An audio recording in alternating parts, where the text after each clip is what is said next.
Hello, hello. Hi, everyone. Mike Filsame here with Sean Wander, Mitch German, and behind the glass, Magic Dave is helping us with chat and moderation.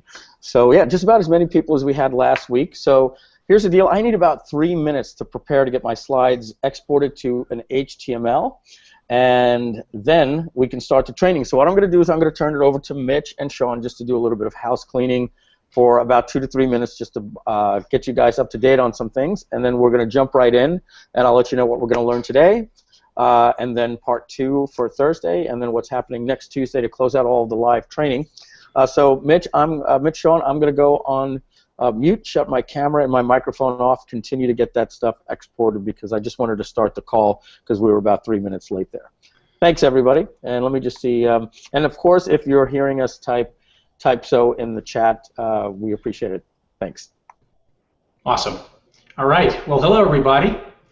I'll let Mitch say hello as well, and welcome everyone to the call. How's it going, everybody? We're here and ready to do whatever we're going to do today. Ready to work. When Mike finishes exporting those slides he's working on. That's right. So basically what we have going here tonight, folks, is obviously, as Mike said, we now are sort of in the final stretch of all of this incredible webinar control training. For those of you that have been keeping up and basically checking in the portal and everything else, obviously you know that there is a tremendous amount of content in there for you, plenty to digest, and obviously very different stages, all of which are designed to help you get better at this entire process. But we've got tonight's training, then we have training again on Thursday at 6 p.m. Eastern Time, 3 Pacific, and then we will culminate that, as Mike said, with our final Control Writer software only training on Tuesday the 4th, and also in that training we'll do some hot seats and some Q&A as well. So stick around for that. But that will, for those of you that have been obviously excited to really start getting mastery of Control Writer, that's going to be the training for you, because we're going to be just covering it soup to nuts, working on features, what's coming soon, so you can expect that in the coming weeks, and of course how to really make excellent use of it starting this very day. I'm going to do something a little unusual. I'm not sure how long exactly Mike will take, but since everybody is coming in and can hear you, can hear us, I hope. It looks like by the chat I can see. No worries. Grab some tea. We hear you loud and clear. A few-minute break. For those of you that are here, if anybody has any questions that you'd like to take asked now, Mitch and I will be happy to address those. And again, we usually limit the Control Writer questions to support at controlwriter.com and on Tuesday's session. But since we're filling a little time here for Mike, if anybody does have a Control Writer specific question or any kind of webinar control question, you can type it into the chat, and we will be happy to address that right here and now for you while we wait for Mike. But hopefully, if this has been valuable for you guys, I'm just loading my slides to the HTML now, so it's going to be just about 1 more minute. 1 more minute, okay. So I will wait just a couple seconds, see if I do see any questions that I can address right before the start, Mike. Otherwise, I will quickly turn it back over to you once you are ready.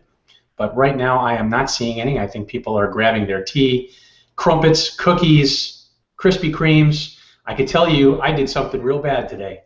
You can see, first of all, I am representing my wife's home country of Colombia. She has graciously left me with the boys for an entire week. So you guys are going to have to check back with me next Tuesday for sure, just to make sure that we're all still alive and well. The kids are fed, nobody's starved to death and such. But I snuck a box of Krispy Kremes across the aisle that I haven't done in, I got to say, it's at least like 5 or 6 years. So any of you know me and my family or know my wife, please keep it a secret. This is just between us. But hello from Venezuela. Hola, Orlando. Bienvenido a este chat. Okay. Let's see. I'm not seeing any other questions here, Mike, so almost done on your end. Mitch, any other updates, anything worth reporting? Any notes you want to pass along? Just a quick little update. I'm just trying to open the index file in my browser, and it's just giving me a little problem, so just bear with me. I'm going to try it in Safari and see, and I can still share that. So just bear with me just another second, and we're ready to go. Sounds good. Okay, Shannon. We do have a question here about whether or not Control Writer, I guess what they mean, is going to be available as an offline software program. And we actually did quite a bit of work earlier in the year in trying to get a local version of the software installed. So it's porting the online version to to a local version. I think the plan of our development plan right now is obviously we've got the online SaaS software going, and where you've online access anywhere you go. We're going to get mobiles really ironed out, so it really is super awesome program working on mobiles. And then after that, we're going to double back and go and figure out everything, how to get the desktop version worked out so you can have your software localized. You don't need an internet connection. It'll have syncing data. We've got a lot of really great, incredible visions for the software, but the development process is just a tedious, slow process. Everything is basically, if the developers tell us something's going to take a week, we know that means 3 weeks. If they tell us it's going to take a month, that means 2 to 3 months. And if they tell us something's going to take longer than that, it's like, oh boy. Right. But the good news is that the Mitch gave you a lot of the back end thinking behind everything for a little extra gravy. But the short answer is yes. It is most definitely coming, and as Mitch said, there's been a lot of work already done on it. We just need to roll it out and do some more testing. But I would expect the timeline of that to be, more like a Q4 type thing, Q4, Q1 next year, than any time in the next few weeks. But yeah, we just brought on another developer to help really move the project forward. So now we've got a pretty sizable team already now working on this, mostly full time. So we really expect, as some of the features we've got that we've been working on, the dock mode and some other things that we're working on that were big chunks that we're kind of chewing off. I think after we finish those, we're going to have a lot of little things. It's going to be a lot of really rapid improvements that are going to come very quickly over the next few months. And then we're going to tackle some of the other big ones like getting desktop. Obviously, mobile is going to be one of the more urgent things after we're done with some of these little things, the ones we're working on now. But I think over the next month to 2 months, huge improvements. 3 to 6 months, even bigger. So I think so it's very exciting. The timeline, certainly the next 3 to 6 months. And I think at this point, Mike is ready to go. Yes, for those of you that were asking the control writer questions, we will answer those before the end of the call tonight. But I'm going to turn it over to Mike without any further ado to get right into it. Mike? All right, very good, guys, and you can hear me, right? And you're seeing a slide that says title slide, also known as the welcome slide. You're seeing that? Yes. Yes, we are. Okay, great. We're going to jump right into the training. Just to wrap up, guys, what we're going to be learning today is the structure of your webinar and how you want to set the flow up. Now, obviously, much of this is going to be determined based on the niche that you're in. Many people can be in hypnosis, personal development, weight loss, money saving, real estate, money making, business to business, website traffic. There are countless niches. And the more and more I go to webinarjam.com and I click on the on-demand marketplace, I see that, literally there's everything from multi-level marketing to you name it. So, so keeping that in mind, we're really going to be here talking about structure and less tactical. So we've got maybe 20, 25 slides that we're going to go over. That's going to be what I call part 1 of the presentation. And 2 days from now, at the same exact time, we're going to go into part 2, and that's going to be done as a bonus, the bonus stack. And that's basically where we're going to end today, is at the transitioning of the close and right where you say, so let me show you and let me tell you about what my program entails. And then at that point, we're going to end training today. And then Thursday, we're going to get into how you deliver the trainings of your modules or your course, or explaining the offer of what it is they're actually going to get, and how you break that out into the slides, the do's and don'ts. There's a lot of don'ts that you want to do. If you're talking about your modules, the last thing that you want to do is make your course seem like work. You want to try to have your course create as little objections as possible and have your bonuses answer those objections. But when you're creating your course, I've seen people do things like there is literally 180 hours worth of training. Now, is that a benefit or is that an objection? Like, when in the world am I going to, have the time to watch, an entire 11 seasons of Seinfeld, because that's essentially what it equates to. It's like, it's like double the amount of hours of Breaking Bad. And you don't want people doing that math. I see that all the time, because people are sometimes giving the bonuses to 3 or 4 years of training products that they have. You're going to get this, you'll get video genesis, you'll get traffic genesis, and they start putting all these things in there, and then they, instead of talking what that stuff will do for them as a library, they actually talk about it in terms of numbers, and they'll say how many hours, and that can get pretty dangerous, and we're going to talk about that next week. So today's structure is how you open your webinar, do your training, add your credibility, get them engaged, and get them all the way to the point of making the offer. So let me throw in a little story as to why this is important. We were talking with who was our good friend Jason Potash yesterday, me and Andy, and we were talking with him about how we've done, probably 50 webinars in the last 2 years, and every time we look at our content, the main drop-off point is at 55 minutes. Now, I really don't care how hard you work on that. It's always going to be that point. People tend, in mass, to give you about 1 hour when they make an appointment for something. And that's, again, why I like to do earlier webinars if possible in your niche, because people are less forgiving during the day. At night, they've got dinner, they've got their kids, they've got homework, they've got to put the kids to bed, they gotta give the kid a shower. There's date night, there's television, and there's just dealing with their biological clock. They're tired, and they don't have the energy that they thought that they would have for you, and especially in different time zones, that can really start to affect you. All right, so let me slide over to my Safari. I think that's where my slides are. So the first slide that you see is called the title slide. Okay, it says also known as the welcome slide, because why this is important is that before you get on the webinar, sometimes you just might have a few minutes, like we had today, where you're waiting for one of your people to come on. You'll find 20% of the time one of your people is going to have a bad microphone, or he's going to have to get out and dial back in. So the title slide basically lets everybody know that you're live. It would say the name of your brand or your product or today's presentation. As we did with Webinar Control, it was simply Webinar Control and then a tagline, right? But I don't want to reveal the big promise just yet until the webinar starts, because my big promise may be so bold that without me reading it and giving it a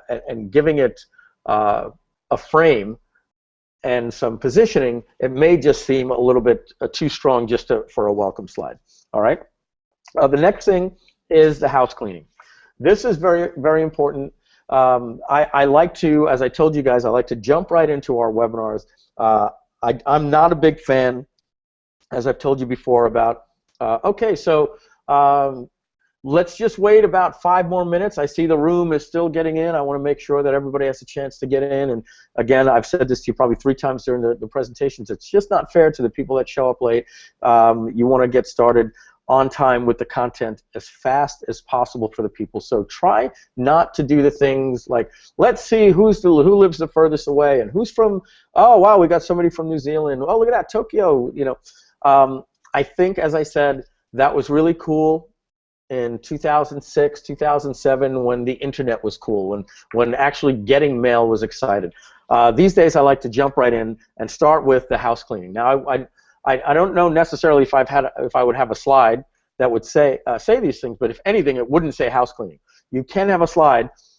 At this point, what you want to do is you want to talk about what makes this webinar special, why it's a special event, why you have a very special guest, if that's the case, why they are here, why they took the time out to be here, and to let them know that this guest and this information deserves their full attention.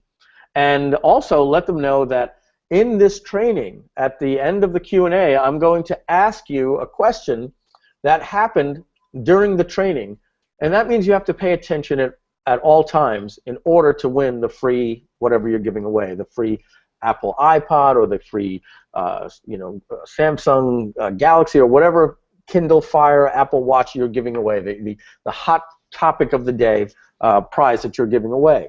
And this is important because we've been training people that when we're giving away our things, that not only do they have to pay attention to the emails and the marketing so they can win a prize at the beginning of the webinar, we also have to let them know that when they ask that question and they didn't get it right, then they actually say on themselves, man, shame on me. I wasn't paying attention. I could have won that watch. I could have won that Amazon Fire TV. But I let my friend talk to me on Skype. All right, and so you want to let them know that don't be that person that doesn't get a chance to win an iPad or whatever you're giving away because they're not paying attention. And then let them know that paying attention is not just for the iPad. It's so that all of these things are not simply just little tactics that. Bear with me just a second here. Dave, you talking to me? I have to, as happens every single week, I have to put my Skype on Do Not Disturb because when I see things coming in, I think there's emergency. So now nobody can reach me and bug me. So you want to let them know that while the information may be tactical, that all of the information works as a harmony when learned all together, and missing just one part of the presentation can make it more difficult for everything else to learn. Great, okay, so let's get started, and that's it. This whole Eben Pagan house cleaning, as we call it, shut off your Skype, close your door, all that stuff shouldn't be more than 1 minute. Next slide is your big, bold promise. This is how to get this incredible result in this limited, short, specific amount of time without having to do all of these other things that you would think you would have to sacrifice in order to get those results, right? Frank Kern is doing a webinar this week. He does a very short tagline for or headline for his webinar. It's how to make big money with small lists, right? That's a really good thing without the bad or without the normal advantages that you think you would have to have, right? If I'm going to talk to you about an email marketing course, I want to show you great results that you can have with email marketing, even if you currently don't have a list. And now if I were to do that, I would leave that as a loop, an open loop, okay? I would say, now, if that sounds a little counterintuitive, that's why you want to be on this webinar, right? And then 30 minutes into the webinar, I could say, now, what if you don't have a list? Well, did you know that there are places where you could actually go out and you can buy what are known as solo email ads, where you can get other people to mail on behalf of you, and maybe you spend $300 and you could make $1,000 with your promotion, and you're building your list as they're promoting for you under a solo ad, right? So you need to break conventional wisdom with people, right? The ultimate headline, which I don't know if it could be true, right? But would be how to lose 20 pounds in 30 days and keep it off without having to exercise or change 90% of what you're currently eating, right?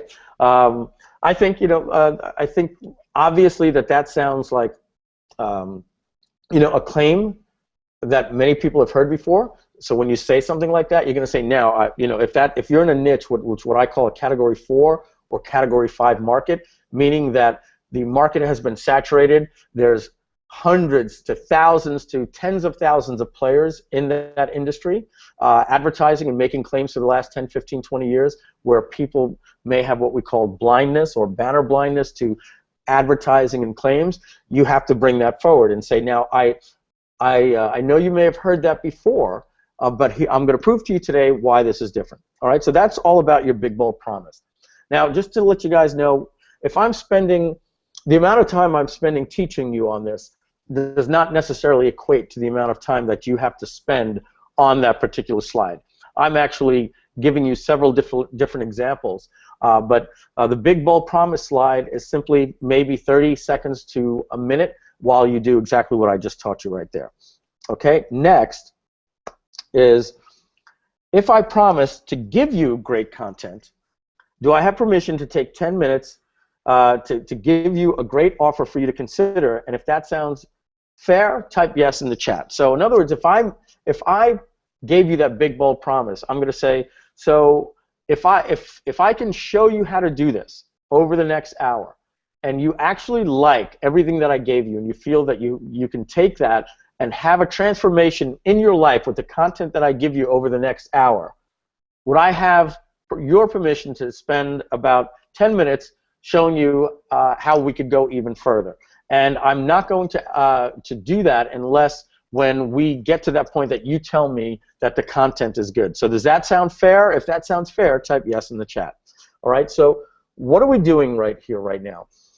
We are easing the awkwardness of promising people that tomorrow night, you know, when in your email copy, tomorrow night I am doing a live free training webcast with such and such guest. And that guest might be you, or it might be your JV partner that you've invited for your list, right? And while we promise that information, we know we're emailing them, telling them that, but we also know we're going to have a pitch, right? But guess what we never do in the email, right? Tell them, hey, at the end, then we've got something to sell you. And I think we all know why we do that. But at some point, we have to let the cat out of the bag, right? And I have found that just for, if any other reason other than anything, it just seems awkward to, and I don't want to use the word dishonest. It's so difficult here for me to explain what happens when you wrap up a webinar and say, now I have something I want to offer you, right? When you do that, without this pre-frame of getting their permission first, what we've noticed is people bounce out of the webinar at a rate of about 20 to 25% right at that point. They almost feel, again, the words I'm using are not how they feel, but it's the best that I can come up with. They feel bait and switched. They almost feel like, I knew this person had an agenda. And you can lose credibility. It may be tough to get that credibility back in the future, and they may want to just bounce out. And let's face it, we're marketers, and we even get on webinars, and we feel that way. So guys, type in the chat if you see that works. Have you been on webinars before where somebody didn't know how to make that transition, and you kind of felt even awkward for them, like, wow, they're struggling right now. They feel apologetic in their tone, and they're you even feel like, wow, that was crazy. We were in the middle of training, and now we're going into a pitch, right? So so type that in the chat. Let me know, number one, if you feel that, and number two, let me know that when you get on a webinar, aren't you pretty sure that they're going to sell you something at the end, right? I mean, how often are we ever put on a webinar where it just says, okay, everybody, that was great, and we'll see you later, right? You know when that happens? When you paid for a course, like we're doing here, right? When you pay for something and you get a training webinar, right? And I'm talking specifically in marketers' niches. Obviously, you could go to a company like Chargeify.com to see how they they're giving you a free training on how you can process. But at that point, you don't really think that they have something to sell you, because you went to their site, Chargeify.com, and you know that they have something to sell you monthly. So the webinar is not. It's really there to explain the details more. All right. So I'm seeing. Let me go here and see what you guys are typing. Let's see. Yes, it's very awkward. Yes, it can be awkward except for the true masters, right? And that's what you guys are going to be or are already.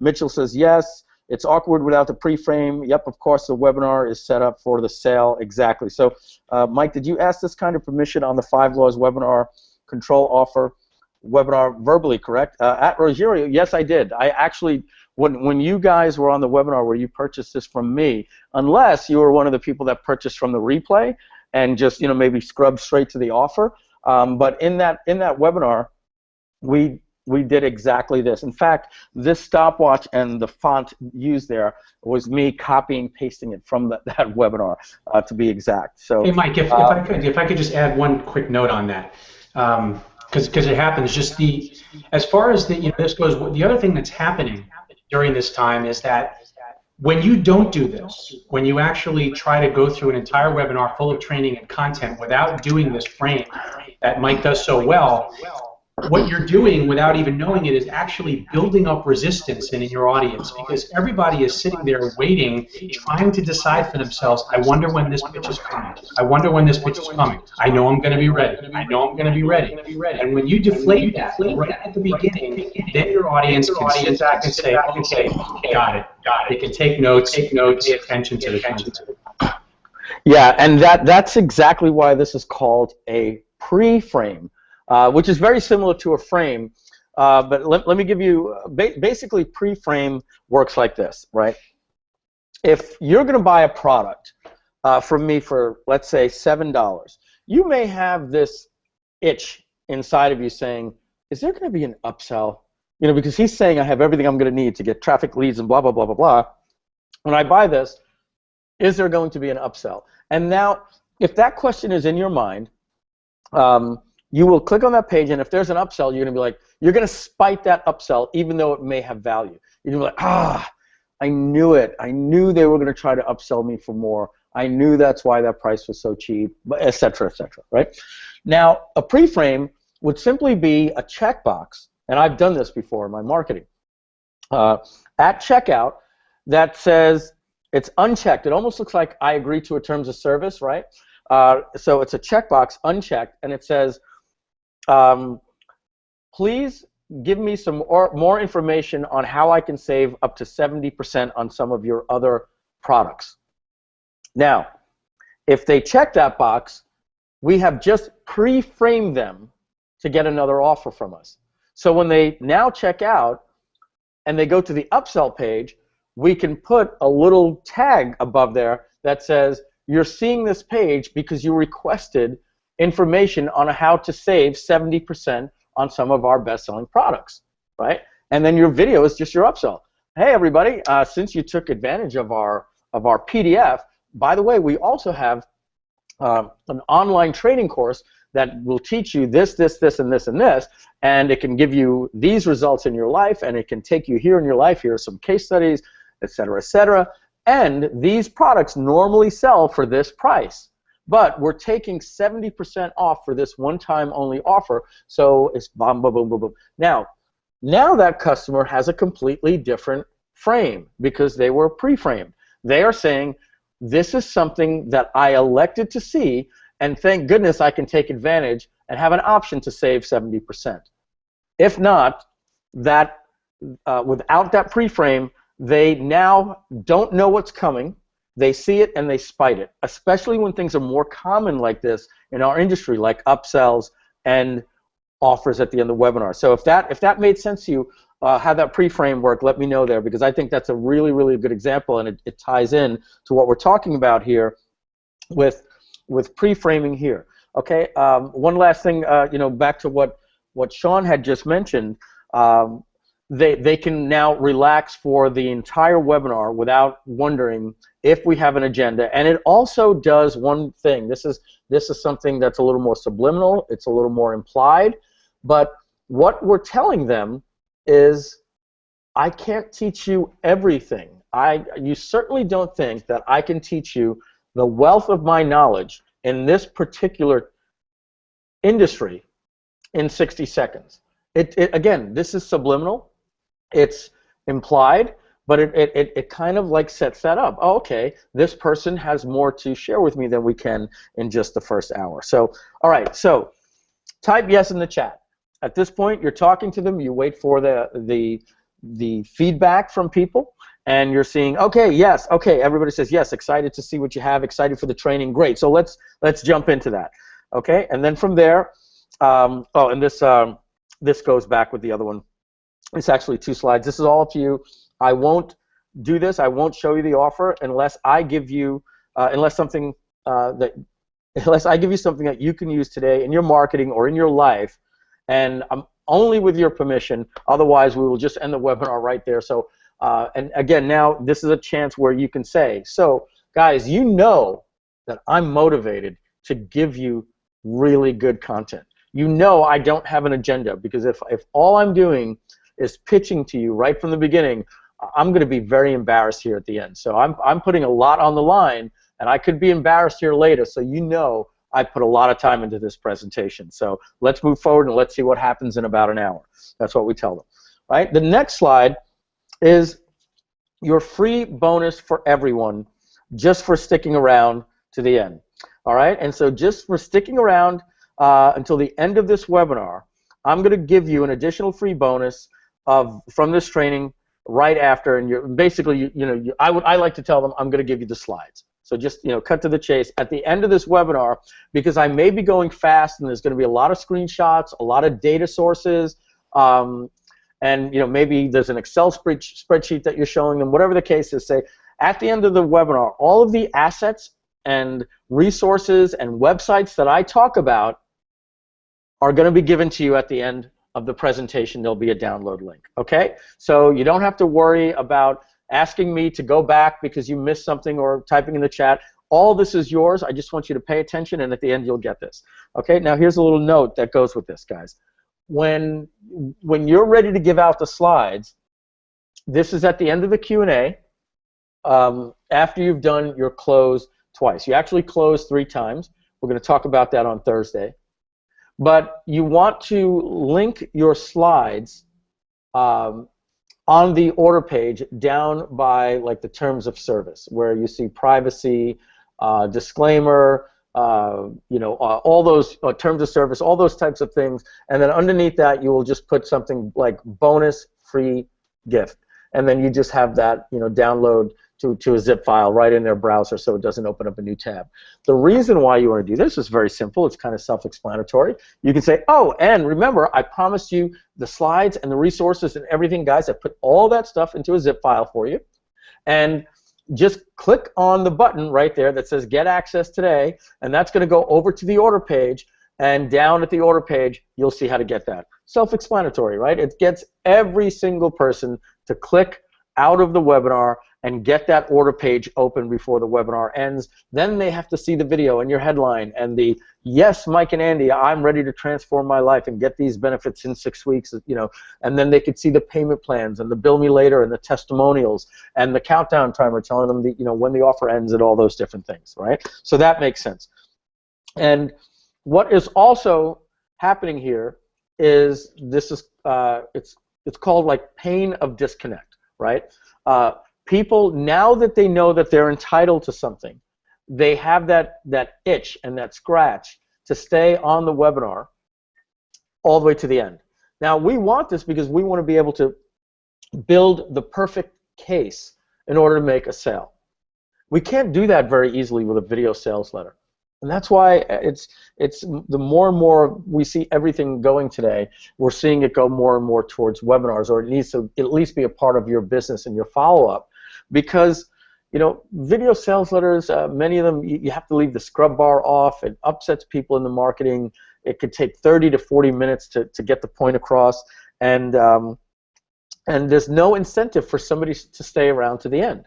I mean, you can put it in the VSL, but that doesn't make sense. I'm going to give you access to the slides that I've used to make the VSL. It doesn't make sense because a video sales letter is simply that. It's a sales letter.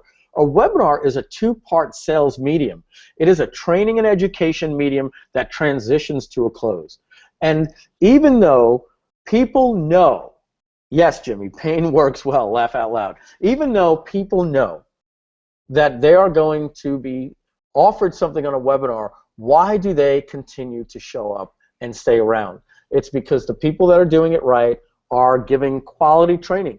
We truly want to make sure that when we give a webinar, that the 90 to 95% of the people that got off the webinar and didn't buy, and not because they say, I wish I could buy this but I can't afford it, that even the ones that could buy it say, thank you very much, I'm smarter right now than I was 1 hour earlier. You left me in a better place. That's how they need to be feeling, all right? And on a webinar, we can put this carrot out there to get the slides. And I found that telling people they're going to get the slides, the resources, every link that you mention, every company in a resources doc, they actually like that. Now, if you've got something better to give, if somebody says, Mike, what about XYZ? Can I give that?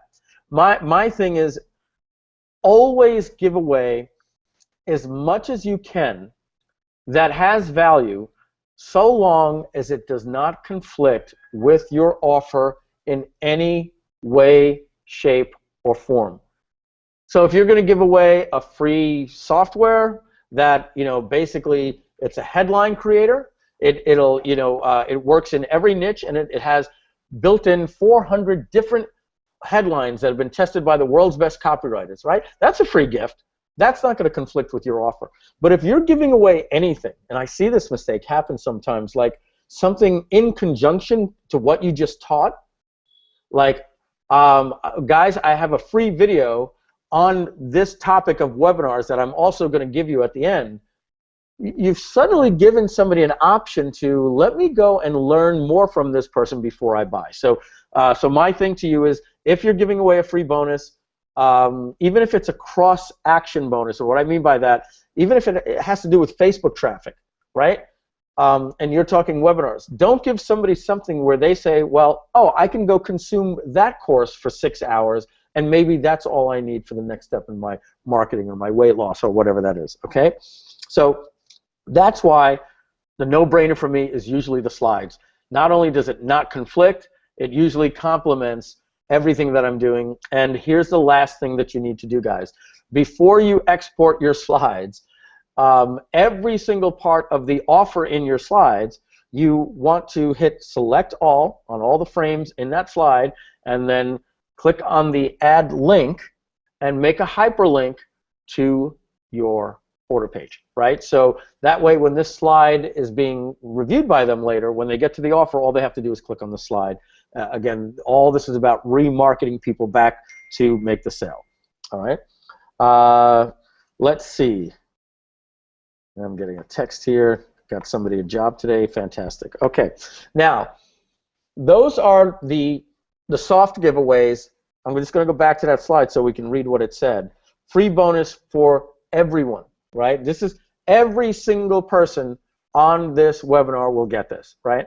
Now, we're going to bring the ante up a little bit here, get the energy going, and we're going to do this slide like this.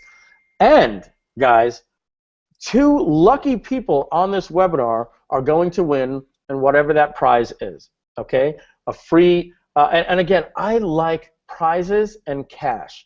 I don't like, I've seen people do it, free access to the course, right? Don't compete with yourself. Don't get somebody thinking that one lucky winner is not going to have to buy this. They're going to get themselves thinking that they may be able to win it. And then if they don't, suddenly they have this conflict of getting something for free and something they paid for. I've seen it done multiple times. I think it's a terrible strategy. Don't give away your course to one lucky person. Everybody pays. And then they start thinking, well, I know they may do an encore webinar, or maybe they're doing a webinar with another JV partner next week. I'll try to win it there, right? Don't do that. Give away a cash prize unrelated to content. Don't give away a previous course, nothing. I like tangible $300 products, $199 products. You can get Amazon Kindles for $79. I mean, come on, that's nothing in terms of what your webinar should be doing in profits. You want to be giving away Amazon Fire TVs. Those are $99. Apple TV, I think, is now $67. You can give away 5 of those things, for $350. We give away Amazon Kindles, Amazon Kindle Fires, iPads. We give away right now the lucky thing. iPad minis are pretty cheap. Right now we've been using the Apple iWatch because it's it's a hot topic, and it changes as time changes. All right, so those are examples of things that you want to give away, and you want to say, let me just go there, and that's a typo there, a description of the prizes you're giving away, one now and one after the Q&A. So everybody, we're going to be giving away 2 free Apple TVs today. We're going to give away one in about 60 seconds. So make sure you're paying attention, because only one person is going to get it. and I'm going to ask a question, and you've got to be the first person to put it in the chat. And then stick around for all the content, because after the Q&A, we're going to give away another one. And I'm really excited to get to the content and the training, guys, but we did promise this. So let's get this started with a bang. Let's see if everybody was paying attention. I told you that in order to, that's my cat playing with his little crystal ball there. In order to get this Apple iWatch, you had to pay attention to the marketing and the emails. So let's see. Here's the question, and then I'll usually have a slide, and my slide will usually have the question there with a fill-in. Hold on one second. Michelle, can you please come get the toys away from Kenny? He's distracting. Sorry, buddy. Kenny again. Yeah, he decides to play with his little There's ball. a couple of good questions on topic, too, by the way, Mike, when you wrap this slide up. Cool. Thank you. So what you do at this point is you have a fill-in-the-blank question. So you would say, in the email that you got to get on this webinar, I said that there were, and then you'll see XX blah, blah, blah. I make that slide go live, and then I'll read it. So, and then it's just a question. What was the name of the person that did this? Who was the first person that was known as an innovator in the automotive field? Right, Henry Ford. Whatever that was in your email, right? And I like to say that in that email, in the PS, the hint to getting the Apple Watch was somewhere in this email. Because what happens now, right? Even if they clicked a link to get on the webinar, you're forcing them to go back and read everything that was in the email. And your email, the job is to get them indoctrinated to get on the webinar, right? So now you give away that prize, and then the next thing you want to do is then tell them. She's closing those windows for me. Sorry, guys. We can't get away from all these distractions. Then you want to let them know that to win the second prize, they need to take notes from the webinar today. Like I told you when we were doing our house cleaning and telling you to shut off your Skype, in order to win the second prize, I'm going to ask you something very specific from what we're going to learn today. Okay? Great. So stick around. That's going to be in about an hour, and we're going to give that away. All right? So at this point, we move into our training and our presentation, and now we want to credentialize ourselves, and there's two ways to do this, right? The first way is to be explicit, and the second way is to tell a story. Which way you go is up to you, and I'll give you both examples. But let's talk about why we want to do this, who I am, and why you should listen to me. Your story, if you're going to tell a story, it should only be relevant to the webinar at hand and leave all other things out, period, the end. So I've got plenty of stories. I'm going to be 48 in 2 months. I've got childhood stories. I've got stories about wrestling. I've got stories about the car business. I've got stories about being fired. I've got stories about financial trouble, right? And all of those stories are all good, but here's the bottom line. Nobody gives a darn about your life story, necessarily, because those things can take a long time. I've seen it. I've been on webinars, and I'm scratching my head, and I'm like, oh my goodness, we're at the 32-minute mark, and he's still showing pictures of him in Turks and Caicos with his wife and kid. I just don't see how that translates to getting free traffic with SEO, right? Now, do I have a problem that he shows that he has a wife and a kid? No. I have a problem that the story is 18 minutes long, and I look at the chat and I see people getting restless, saying things like, hey, what happened to teaching us about SEO, right? And they feel bad saying that, but hey, I've got time. I've got a limited amount of time here. Let's get to the meat of the matter. So, and then Sean, because I forgot to go back to, you said there were some questions, so we'll do it after this slide.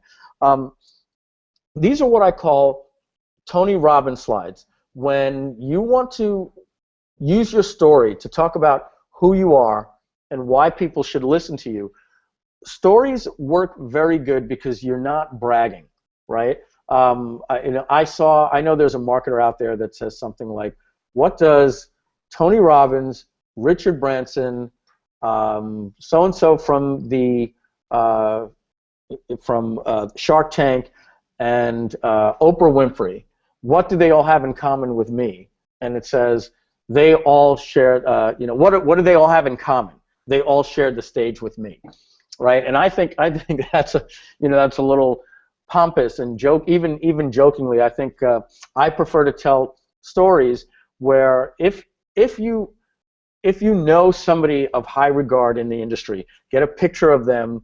And remember, I think I told you when we were doing the email presentations that people love stories. So you could say something like, what you're seeing right here is a picture with me and Brendan Bouchard and Dean Graziosi and Damon John from Shark Tank. And you may be wondering how this happened, but here's the interesting thing. I was fortunate enough just to happen to be there talking to Brendan, who's a friend of mine, and he was there, and this is a made-up story, by the way, and he was talking with Damon John and Tony Robbins, and one of them said, hey, I'm starving. Can we go get something to eat? And we were sitting there talking, and while Tony and Brendan were talking, me and Damon John were talking, and he actually was pretty impressed with what I was doing, and I went in to consult him with his company, and here's what Damon John had to say about me after that. And then I had a chance to talk with Tony Robbins, and luckily enough, he was struggling with his diet or whatever, and here's something that Tony said about me, right? These stories, they tend to work better because they're more humbling. They are, stories are just based, obviously when you tell the truth, are based in fact, and you support them with pictures, and the fact that you can get somebody else to talk about you in a case study like that really adds to your credibility. But the bottom line is, these are the things that you want to come across when you're talking about who I am and why you should listen to me. Your story is only relevant to the webinar in hand. Leave all things out. Talk about your struggle, okay? You don't want people to think that you were always thin, or that you were always great at investing, or Tony Robbins, right? If you've ever bought one of his courses, or been to any one of his events, Tony talks about being 100 pounds overweight, having bad acne, being homeless, and living out of his car, right? So why is that important? People need to know that you're a great student of what you're doing because you went through a transformation. And it also shows that you had to overcome something, that you have possibly not only the same struggles people have, but possibly even a greater disadvantage, or came from a more difficult place than they did.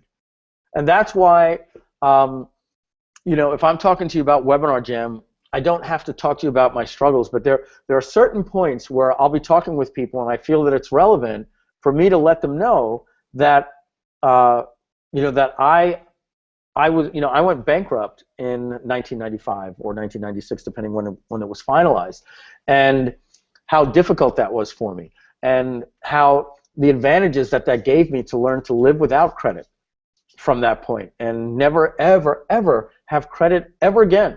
To this day, the only credit I have is for a house. Even now, I pay cash for my cars. I could lease cars and buy my cars and probably get better write-offs. There's probably people in here right now saying, Mike, you're an idiot. For your business, you can get a better write-off. I know that. But I learned such a lesson with credit that, for me, I'll go somewhere and they're like, hey, would you like 6 months free and blah, blah, blah. Like, to me, I just have this instant no, because it was a great learning experience for me. So even here, as I'm training you guys, I'm transitioning into these stories that I didn't even mean to, right? But by telling these stories, people identify with you like, oh, okay, so this person wasn't born with that silver spoon in their mouth. Next, you need to talk about what the aha moment was, when, where, why, and how it happened during your struggle, okay? And that's known as the eureka moment, that when you had that epiphany. And that can be anything. I was sitting at an event and I saw a speaker on stage say that people don't buy your product until they have 7 exposures to your website. And at that point, a light bulb went off in my head, and I said, I'm going to stop selling, and the only thing I want to focus on is building an email address. And because of that, I have grown the largest email address in my industry, or whatever. That's where you start proving to them where your journey came from. What was that eureka moment? What is that Thomas Edison story that, all the different filaments that he tried to do until suddenly he had the eureka moment? What was that Alexander Graham Bell, story when something just happened? That light bulb, as they say, right? A light bulb went off. That light bulb moment, very close to that Thomas Edison moment, right? From there, now guys, this can be multiple slides. I'm more of a fan of having abstract pictures on my slides. And what I mean by abstract pictures, I don't like pictures of elderly people hugging each other on the grass for retirement just as much as I don't like the young college student or whatever the case is. I like images that are what we call the Pillsbury Doughboy. They don't have their avatars. They don't have any face on them. Or sometimes you see them in those little chrome wire type of wireframe type of cutouts of people. The reason why this works better is you want to make sure that the avatars that you use in these abstract images allows the person to put themselves in place of that Pillsbury Doughboy running up the stairs with a red arrow pointing to the profit sign, right? When you use what I call stock images, I'm not going to relate to the the retired couple. Or the retired couple is not going to relate to the young girl, and vice versa. All right. So, so here, when you start talking about your immediate results, back it up with abstract images like that. And what I mean by immediate results is this is what happened within 3 days after you had your light bulb moment, and this is what happened 3 months later. Within 1 year, I was doing this. And then you jump to the next bullet point there that says, talk about what life is like now. So now, 6 years into my program, I have kept 100 pounds off. I have a body fat index of this, if that's even a word. My resting heart rate is this. And I have more energy and blah, blah, blah, blah, blah, blah, blah, right? What life is like today.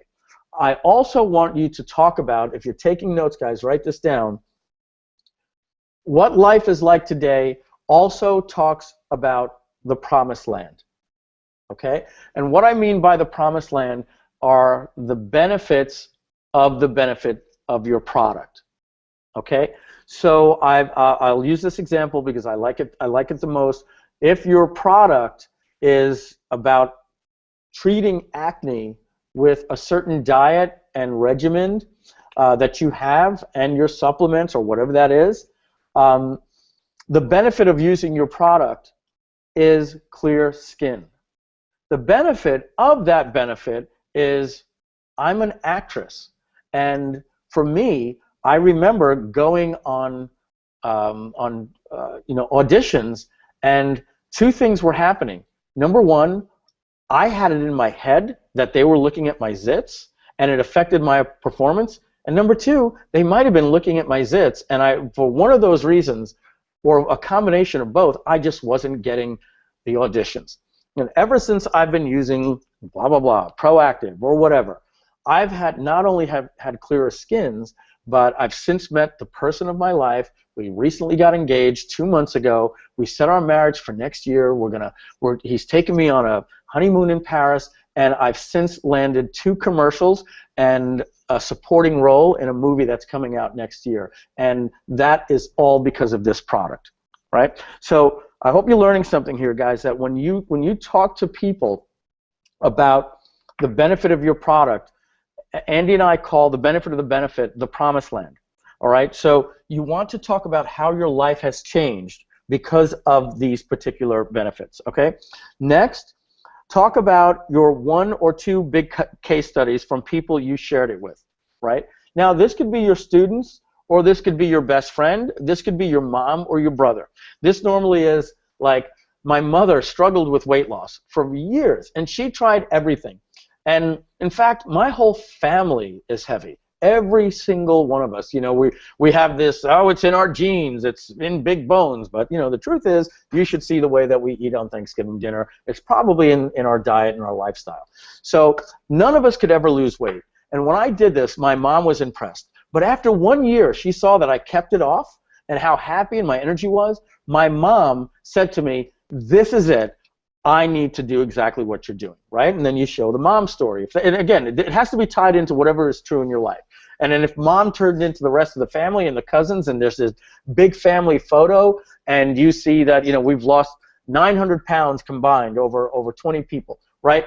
That is starting to build credibility that not only does this particular product work for this person, but it works for everyone else that I identify with that before picture, right? That is so strong, okay? Now remember, we're only at the first slide at this point. We haven't even trained them. But this is the who you are and why you should listen to me, and it's starting to build credibility. It's starting to, the people are going to believe your 3 secret steps more now because you've shown them results in advance, okay? And then finally, now you want to transitioning to wanting to share with you guys today. So that would be like, so here's what happened.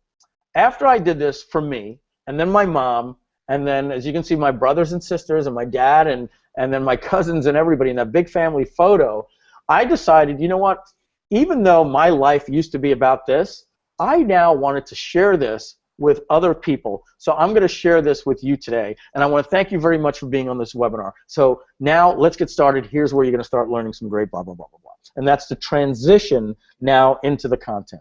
Now I'm going to pause here. Sean, you said there were some questions. If you could team me up. I was going to say, in the interest of time, Mike, I'll just read them off for you, so you don't have to find them because they're a while back. But they were on the topic of prizes. So Nicole says, Mike, how essential are prizes and cash to a successful webinar in your opinion? Absolutely necessary? Somewhat necessary? I think prizes are necessary, 100%. I think they got to be in every webinar that you're doing live. Obviously, they're not as easy in automated webinars, but in every webinar, we will have a feature that's coming out for our live launch, which is going to be like August 1st. And that feature, and I'll answer the question in a minute, is we've built what we've called a chat wall, which you can have somebody monitoring. Let's say you do your webinars every Tuesday at 2 p.m. and 6 p.m., and every Thursday at 2 p.m. and 6 p.m., and every Saturday at noon. You could get somebody on your staff and rotate your people on your staff to go sit in a studio control center type environment, and if somebody is typing, even though they're just watching a video on their screen, they'll think that they're on a live webinar, jam webinar. When they type in a question or something like that, you could still give away prizes, because if it's everybody at 3 o'clock, they're all watching. The first person that can come in, could win it, and then you can have that person contact that person and say, hey, you won the prize. So yes, it can be done even in automated fashions. But here's the thing: if you're in a fitness niche, give away a Fitbit, right? If you're in in stock trading, give away a free guide or a free month subscription if you can get that type of stuff to maybe your stock trading website, or I don't know. I just think I'm even going away from what I really believe. I just think prizes are very simple. They don't conflict with the webinar, and everybody loves to win a free prize. And I think even getting an Apple Watch doesn't matter if we're talking hypnosis or we're talking personal development or whatever the case is. It's just a free prize. It's just free. So I can't see how getting using that carrot to get more people to show up and then more people to stick around can hurt, and it can only help, and they definitely pay for themselves. Next question. On a related question, Yvette says, Mike, I have an impression that the free giveaways, particularly expensive stuff, attract the wrong kind of audience that are there just for the gift and not for your content. Am I wrong? You can only base that based on tests, and we've tested our show rates and we've tested our stick rates. with with with with that. Now, this isn't people. We have to understand the people that are coming on here are qualified. So when we get more qualified people to show up and more qualified people to consume our message, we are going to make more sales. It's just math, because we see the same conversion rates without this based on the number of people in the room. So if we're getting more people in the room and more people to stick, we're getting more people to the offer, and then thus the same conversion rates. We're not seeing a drop in conversion. So that would tend to work if you're standing outside in Las Vegas and you promise people a free meal at Ruth's Chris if they spend an hour looking at your timeshare. You are going to get people that just come looking for the timeshare so that they get the hour at Ruth's Chris. But here's what I got to tell you. You're still going to get people that were only interested in Ruth's Chris dinner that actually say, I didn't know I could actually stay in a place in Las Vegas for only $69 a month, and I can come and I can have this huge suite at the top of Planet Hollywood, right? So I think the fact that these people are qualified, I think actually helps. I'm okay if somebody, remember, I'm not giving this away to everybody. I'm giving it away to one person at the beginning, one person at the end. The only thing I can do is tell you to trust it. If your gut tells you that this is only for people that are just there for the Apple Watch, I'm going to disagree, because I've tested it and I've seen the data, and prizes are not expensive if you keep it in proportion to what you expect to make on a webinar. You can give away an Amazon Fire TV. I think they're $97. You can give away an Apple TV for $67. And I truly, truly, truly hope this doesn't come across the wrong way. I really do. But if we're not making $67 on a webinar to give away an Apple TV, then there's something wrong. Then we're not doing the webinars right? I'd be willing to give away a $67 product if my product was only $67 and I sold 10 of them. I still would be willing to do that. If I was going to make $670, I'd still give away $67. Guess what else you can give away? A Google Chromecast. I think it costs $35. You could give away, I'm going to look it up right here.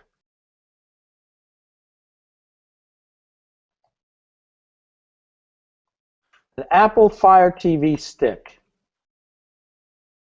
That cost $39. Okay? A Chromecast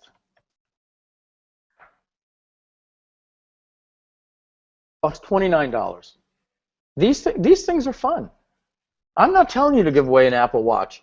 I might even test out the Chromecast. All people want to do is win something for free. I mean, that's the exciting thing.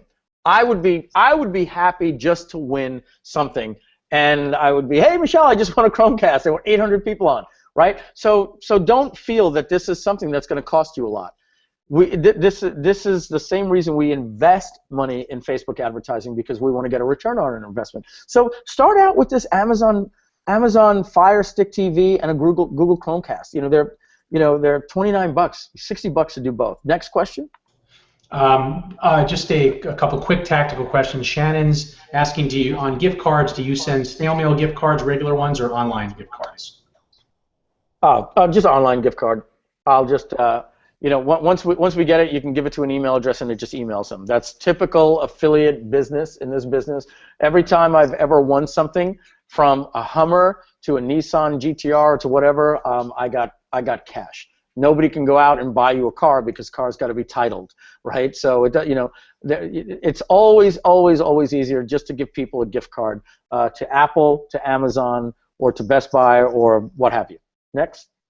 Bob is saying, how about sort of, this was in the context of saying not giving away your own product. How about trial subscribe to an affiliate-related software to your service? No, that question may have been asked before I had actually said that. I never want people feeling. Just ask yourself: is there any point in question where the person may say, let me try out that gift before I buy? Even if it's a cross service that you have, right? Let's say I was I was going to give you 3 months of Kartra, and I'm trying to sell you on EverWebinar and a Webinar Jam bundle. But now I just gave you a free trial to a shopping cart that we have coming out or that just came out, right? In some way, it's just it's conflicting.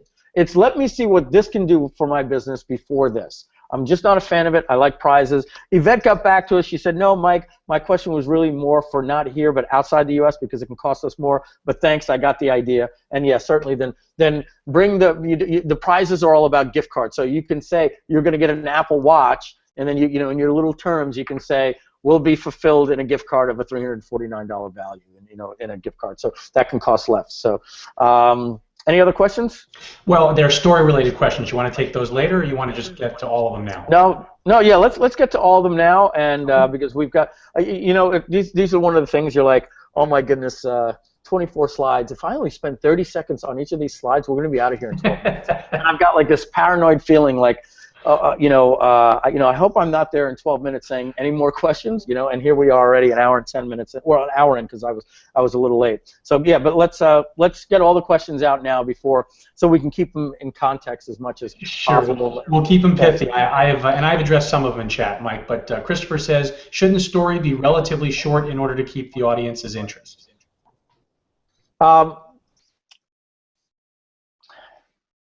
These are the toughest questions to answer, right? It's like I'll match one just on the same subject. How long do you think the story should last?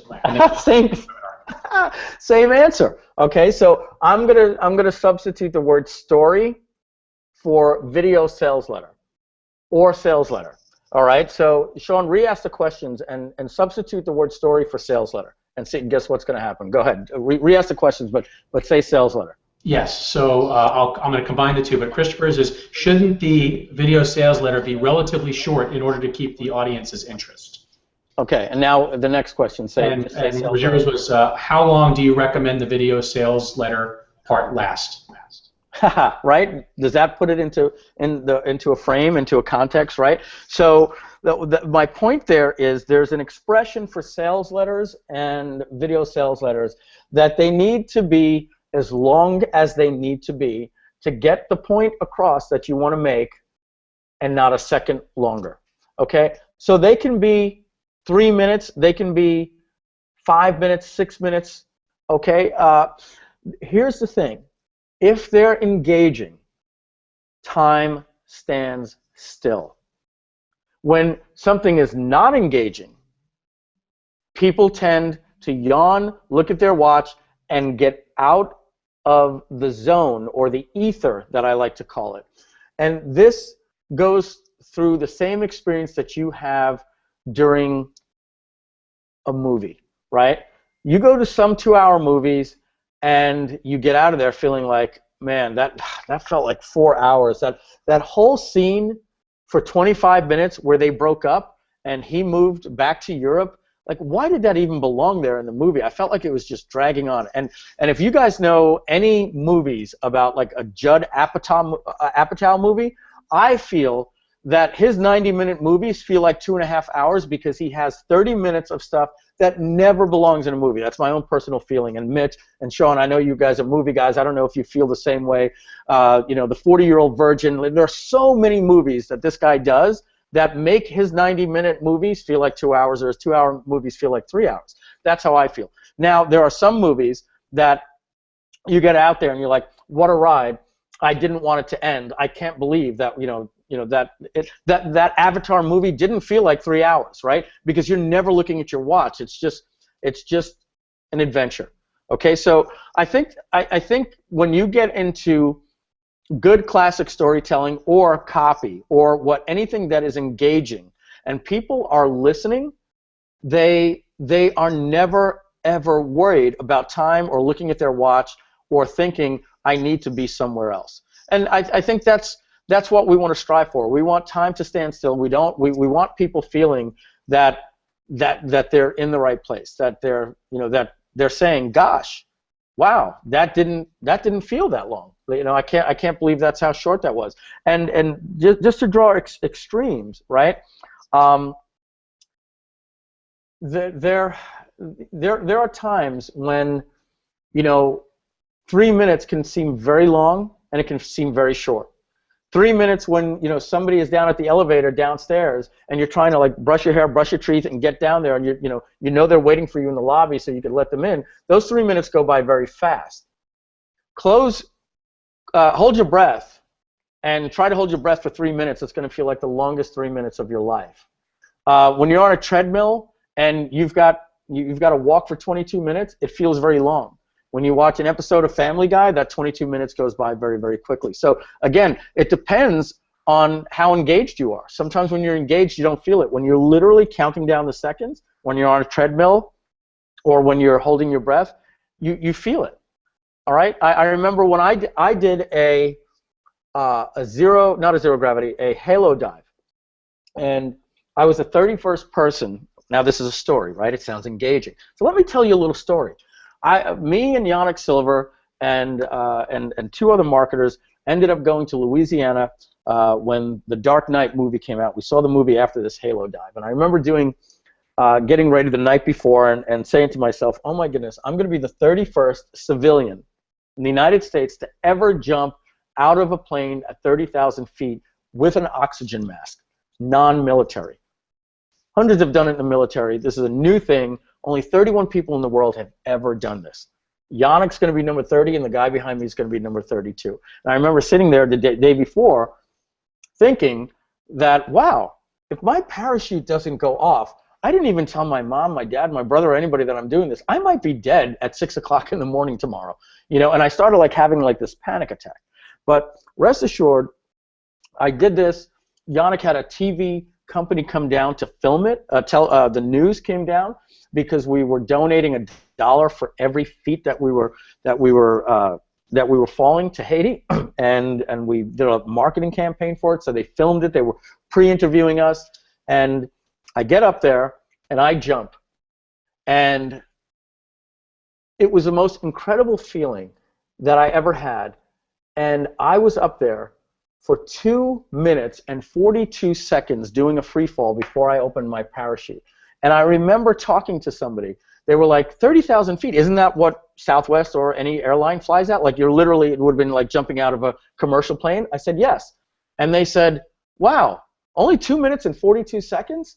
And I said to them, let's do this. And I took my watch and I said, don't say a word to me, and I won't say a word to you for 2 minutes and 42 seconds. Ready?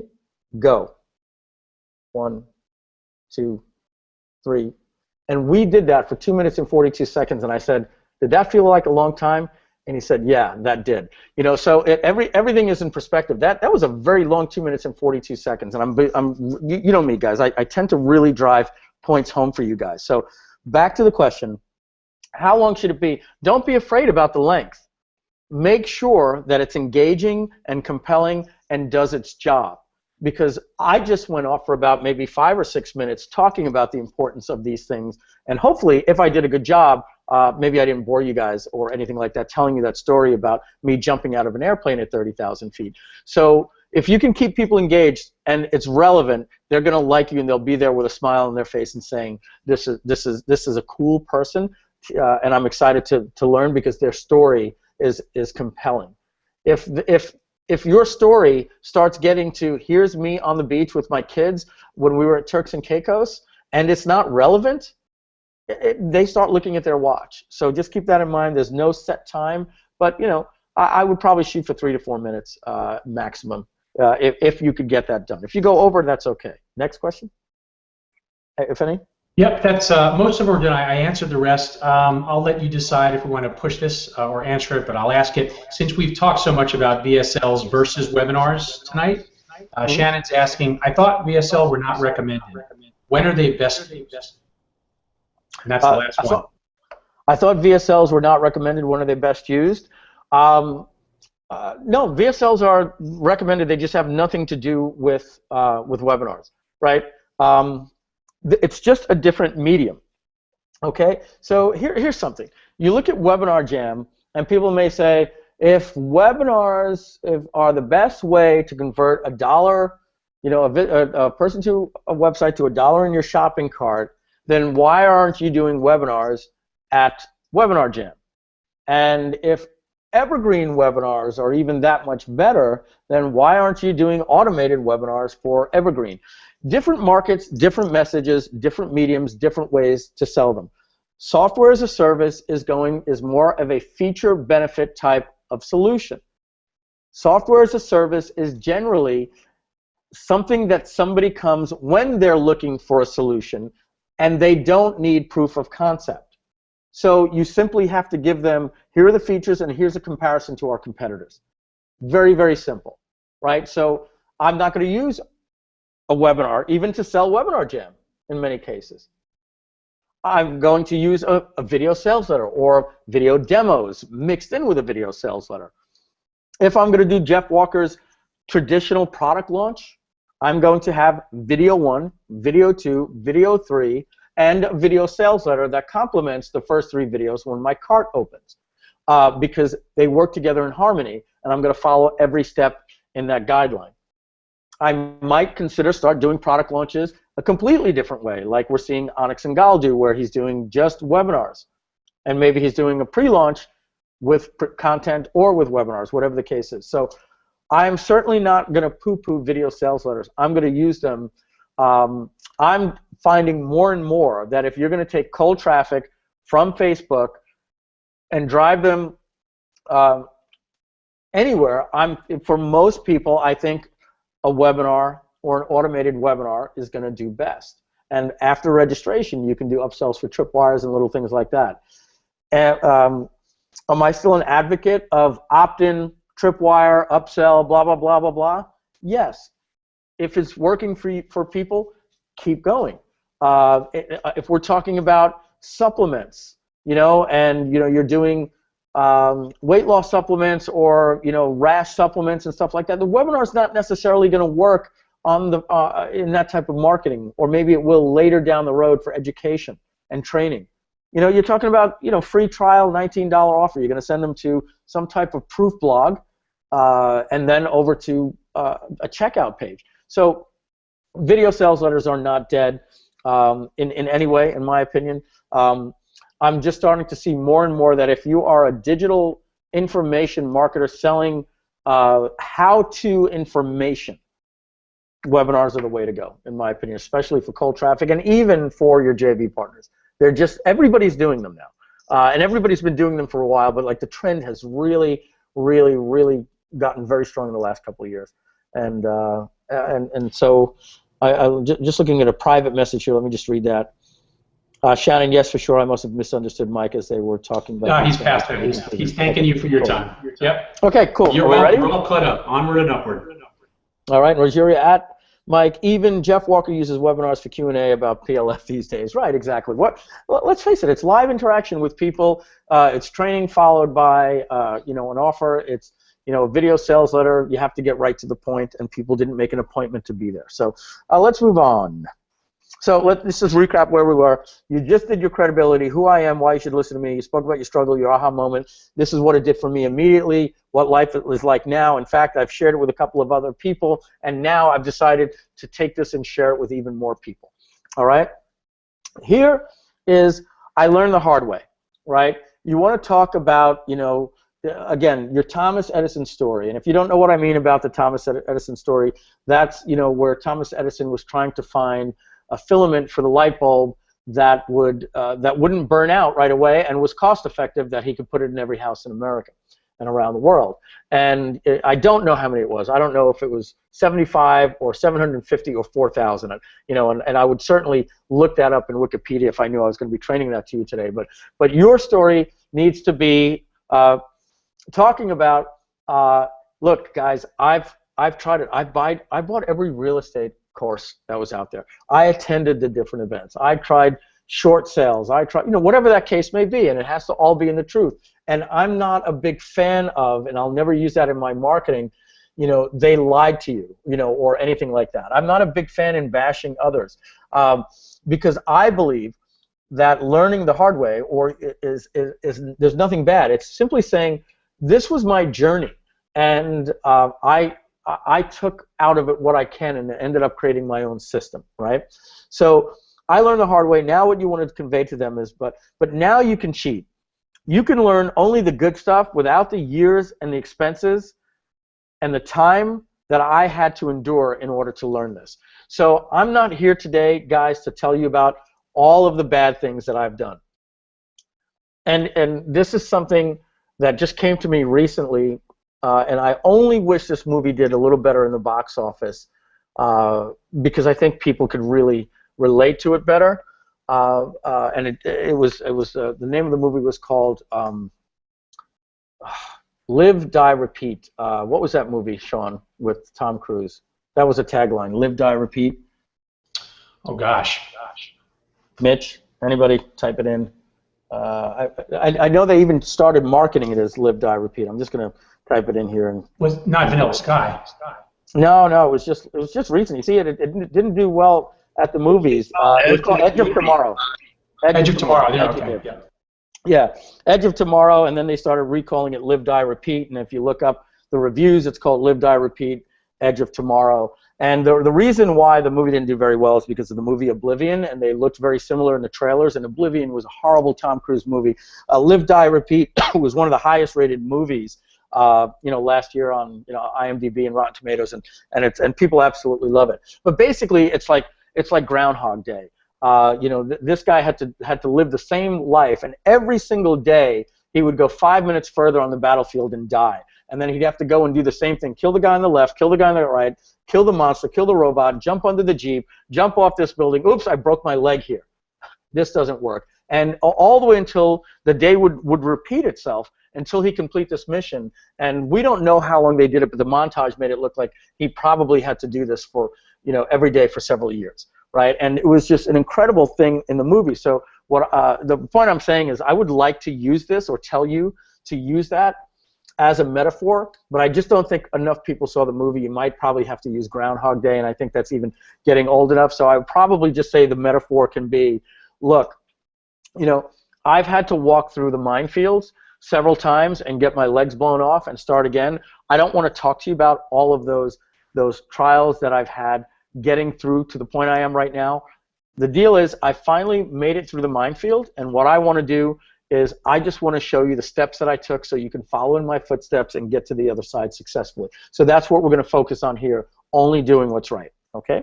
So next, you move to your proof of concept slide, all right? This slide, or several slides, should offer proof of concept of why they should be following your advice, i.e., why you should be doing this in your life or in your business right now.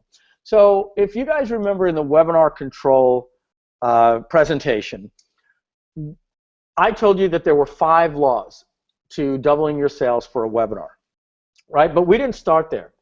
I actually started with, here's why you should be doing webinars in your business right now. Number 1, webinars are the way to maximize the most value for every visitor that comes to your website. You don't have to prepare a perfect video. You can get feedback right away. They're great for high ticket. They're great for learning, right? So this is basically the proof of concept. Here's why you want to be,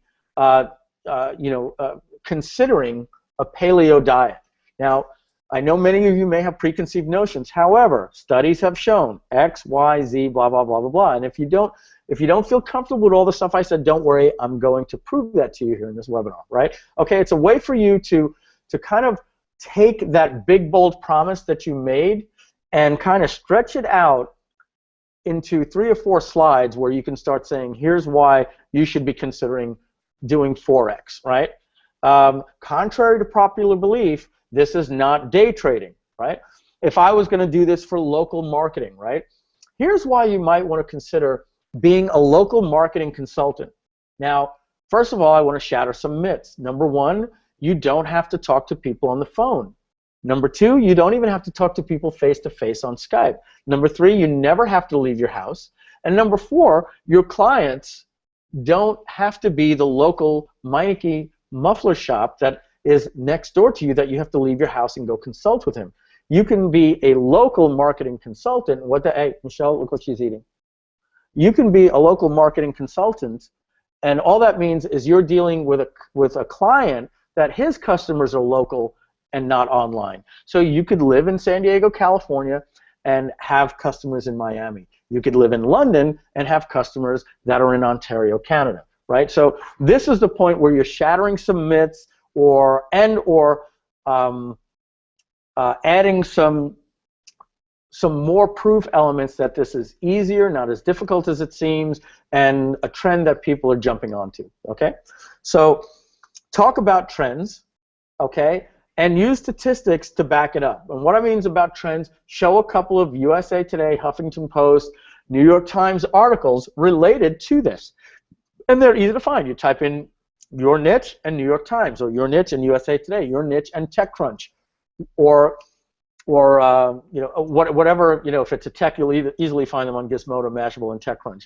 If not, you go to the popular blogs, do a search, look for an article that starts proving this concept. And then you can say, here's an article from March of 2014. It's pretty recent. It was in USA Today. They say more and more people are leaving corporate America to do X, Y, Z, right? Whatever fits within your product.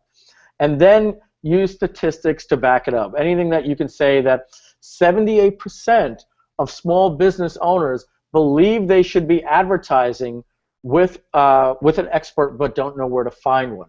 Or 78% of local businesses feel that they should be online but they don't know how.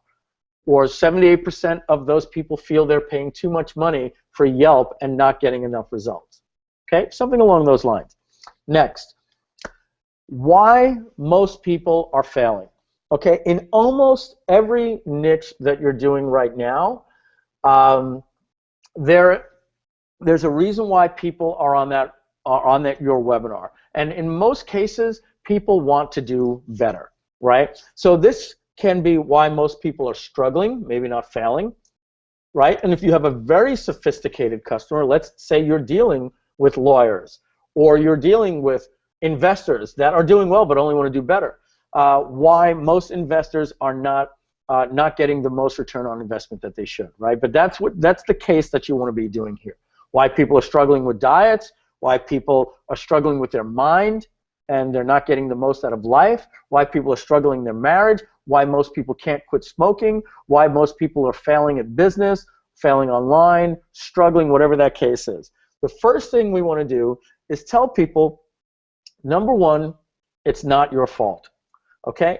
So what I'm going to do here, guys, is I'm going to give an example of why we're fat, we have cholesterol problems, and it's been difficult for us to get healthy over the years. So number one, it's not your fault. We could talk stories about how living in the modern world has changed in the last 100 years and how our bodies were built to not to be in this place where we could have all of the foods and sugars and fats that we want. Our bodies aren't meant for that. So in your DNA, number one, it's not your fault. Number two, why it's not your fault is because getting healthy food is not easy, and if you can, it's expensive, right? And let's face it, processed foods these days, everything is made with white flour, with salt, and processed foods, and it's cheap, and they advertise all of that crap to us on commercials, and everywhere we go, most of the fast food restaurants, when we're hungry or we go out to eat, it's not easy to find all these things that we know are good for us, like gluten-free and blah, blah, blah, or whatever that case may be, right? So the whole point we're doing here is telling people that it's not your fault. You've been set up to fail, right? Even the Food and Drug Administration is an agency in the United States that has a responsibility to support the farmers out there. They have the responsibility to support the dairy companies, even though they know that processed foods and corn sugars and fats are not ideal for the diets. They should be supporting more, blah, blah, blah, blah, blah, blah, blah. So this is all where you're getting people to realize, oh, wow, this person understands me. I do struggle with this, and you know what? It's not my fault. Maybe I don't have to look at the person in the mirror to blame. Now I see that I've been set up to fail, maybe not maliciously, but at least I know. That's key number one. And that could be on 1, 2, 3, 4, or 5 slides, whatever it needs to be. The next step is, and here's the next thing that I want you to know, you're not alone at this problem. this problem is not unique to you. Remember I told you I was there and my family members struggled from this, and the other people that I shared this also struggled. So let me show you why you're not alone. Here are some statistics. USA Today says that 40% of people that try a diet and fail never try another diet again. Here's another interesting statistic. 92% of people that have a New Year's resolution to lose weight actually lose the weight but put it on and another 3 pounds within 3 months. So guys, you're not alone. And guys, you know, I'm making up these statistics, but the point that I'm making, however this applies to your webinar and your people, makes your customers realize, okay, not only is this not my fault and I've been set up to fail, there are other people that struggle with this. Cool. So if the fact that this is not unique to me is a good thing, because the solution is not something that would have to be unique to me. And then you tell them, I was once like you, I overcame this, and so did these other people. And the way I overcame it, I wasn't able to overcome it until I learned these 3 secrets.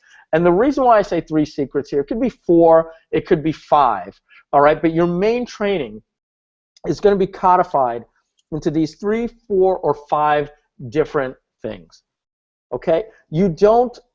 The big mistake that people do is they try to train too much on a webinar. And I've seen it happen on stage, and I've seen it happen on webinars. You actually run the risk of overwhelming people. Training people on all of the things is something you do in your course, and you drip it out over 3 to 4 weeks or 6 weeks or 2 weeks or whatever the case is, right? You don't want to give people so much information that you have done a good job proving the concept, but you start feeling like, wow, this is overwhelming, right? So I wouldn't want to have a slide up there saying, so here are the things in your online business. You're going to need a blog. You're going to need blog content. You're going to need social share plugins. You'll probably need somebody to help you write the content. You're going to need traffic. You'll need to learn Facebook, YouTube marketing, Google pay-per-click, and then of course you're going to want to build an email list and an affiliate program. And all of a sudden it's like, wow, you did such a great job showing me that I need to be online, and now you just scared the hell out of me. And that is the biggest mistake I think that happens in webinars today, is people give too much of the big picture. All you need to do, guys, is to get them to believe in your concept and break it down into 3 or 4 or 5 fundamental secrets that you have. Want to increase profits on your webinar? I've broken them down into 5 laws. These are the 5 laws. You've got to increase registrations, get more people to show up, get more people to stick around to the offer, have a great offer, and then make money with encore presentations and replays. Nice and simple. And I can break them down a little more further from there, but when I do that, I'm not scaring the hell out of you, right? Okay? So next slide. Here we want to do some future pacing, all right? Okay, so and now I'm saying what you would say, right? Guys, I want you to imagine what your life would be like not to have and to have, right? So not to have bills or health problems or fat or acne or whatever the problems that they're currently suffering with and have been and never truly believe that they were able to overcome these things. So talk about the promised land and what life can be like. Remember the promised land. This is what life is like after you cure your acne, and now you're getting jobs modeling, and you're being called for more auditions. You're actually winning the auditions and things like that, right? It's important to get people to envision themselves at this point. And it's tough for me to give examples because I know you guys are in many different niches, but if you're doing credit consolidation, if you're doing debt consulting, I think you guys know where you can go. If you're doing, somebody has tax problems, these are very, so imagine what it's like not having to go to bed wondering if, they're going to seize your bank account one day and you have to tell all your employees that you're out of business, right? If it's with weight loss, you talk to, about the health benefits and not feeling guilty and not having that craving anymore to go through a box of Twinkies and Ding Dogs and how bad you feel about doing that, right? Remember, it's not your fault. You're not alone. We're going to help you overcome these things. And what life will be like, having more energy. And in anything, these things are going to come down to, almost everything, a happier life, being more healthy, less stress, happier marriage, and all those things start to create a flywheel for doing better in life, better at your job, succeeding better in life, having more money for retirement, for your kids' school, and all that. I think we can tie that stuff into almost anything. And if you have, a story like that bridges that you help somebody quit smoking to making more money in his job because he has more energy, then that should be there, because we want this to be more about that you put a patch on and you quit smoking. We really want to talk about the promised land, all right? So the next slide is, okay, so now we want to get people engaging, all right? So this is kind of like a little bit of a, at the event where hey, you guys are looking a little tired right now, so I want everybody to stand up and turn to the left and give the guy a massage next to you. And gosh, I hate that stuff. I kind of stand in the back of the room just so I never have to do that, all right? On a webinar, we do it a little bit different. Hey, I haven't heard from you guys in a little while, so I want to know that you guys are excited, right? I just shared with you what it did for me, what it did for my family members and a couple of my friends, what life is like for me today. Are you guys excited? Do you want this in your life? Do you want to know what the 3 secrets are? Let me know that you're excited, because I haven't heard from you and I need a little bit of feedback from you guys to keep my energy going. And then, so type yes in the chat. And let me know what you're thinking. And then, yes, yeah, can't wait, cool, I want to know what the secrets, you got me hooked, tell me already. Okay, I guess I've been leading you on a little bit too long, so now let's get the pen to the paper. And at this point, you simply go into the 3 secrets. Now, you want to open a loop by telling them everything they're going to learn up front on one slide, and then later break it down. Okay, because again, that's creating that's future pacing.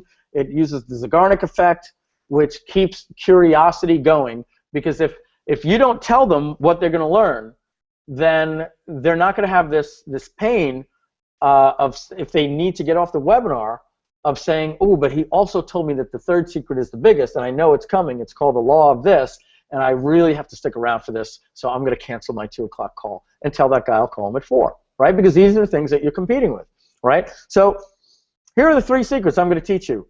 The first secret is called blah, blah, blah, and it's how to do this. Secret number 2, it's called blah, blah, blah, and it's how I never, ever buy a single penny of advertising in my business, and I get it all for free. And again, whatever that might be, and this is just a bad copy-paste, guys. This is secret number 3. How to, again, bad copy-paste, terrible job there. How to, or how I did this, or the big secret, the golden nugget, whatever that's going to be. So you lay out the secrets for them, and then next you go to, so let's get started. Secret number 1, and guys, this is where I'm going to have to punt here, because this is your training, right? This is your secrets, okay?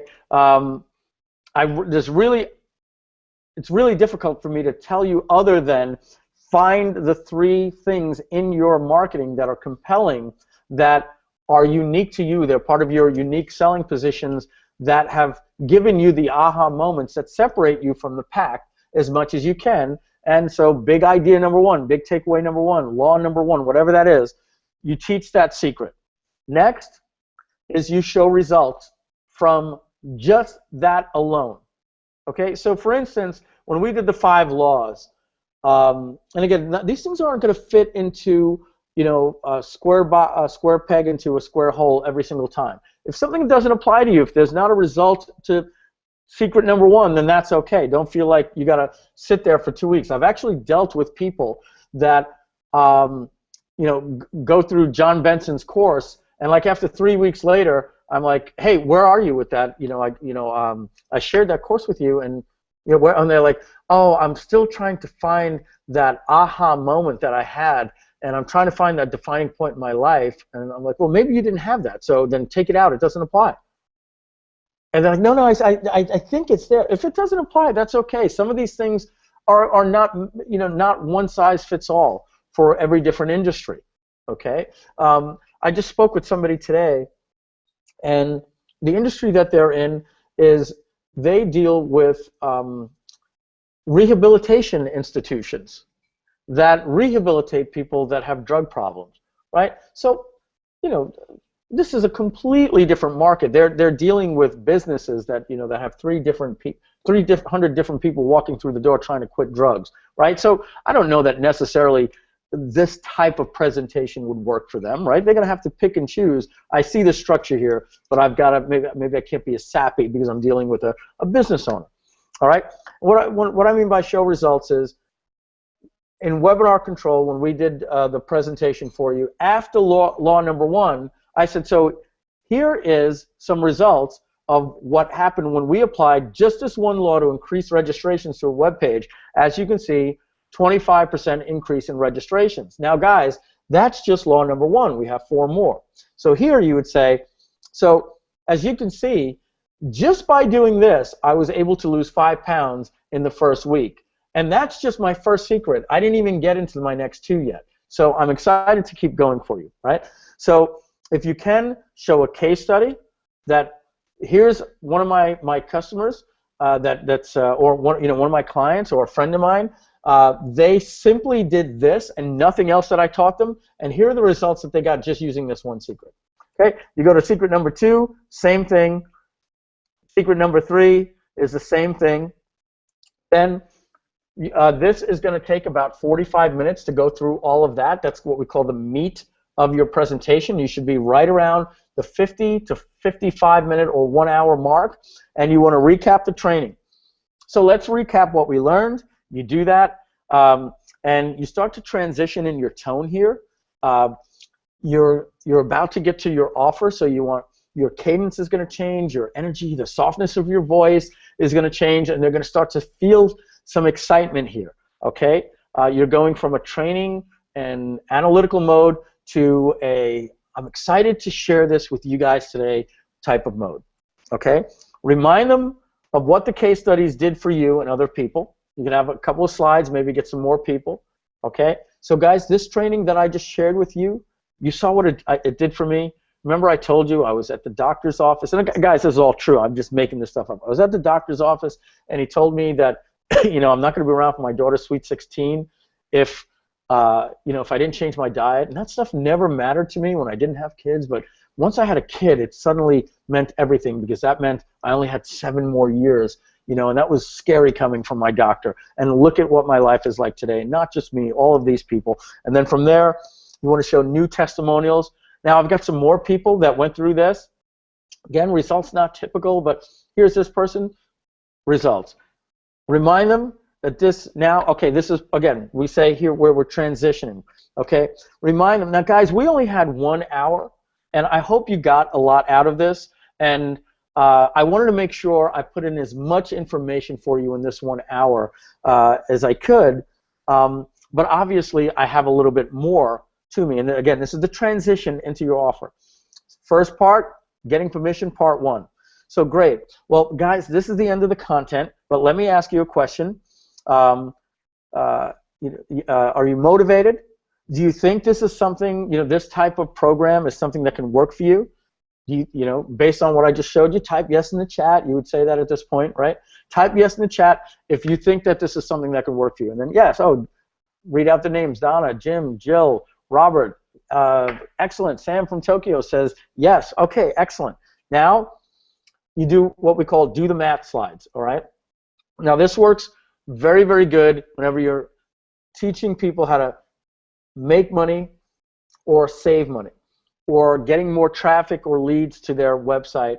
But still, you can do this with, you know, the pounds, all right? It's a little difficult when you're starting to get into the intangible things of, you know, quitting smoking, but, you know, it gets a little tougher there, because it's harder to say, well, you know, how many less cigarettes a day will you smoke, or what if you quit? How many different, you know, I would probably do this, but it might be tough, like if it was cigarette smoking, because I'm trying to teach you guys to think outside the box here.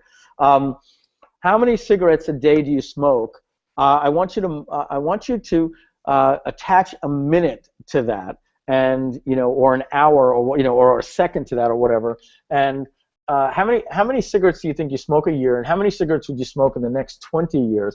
And if each cigarette was going to give you an extra second or minute, how many years did you attach to your life, right? So again, trying to teach you how to do the math here that you can do the benefit.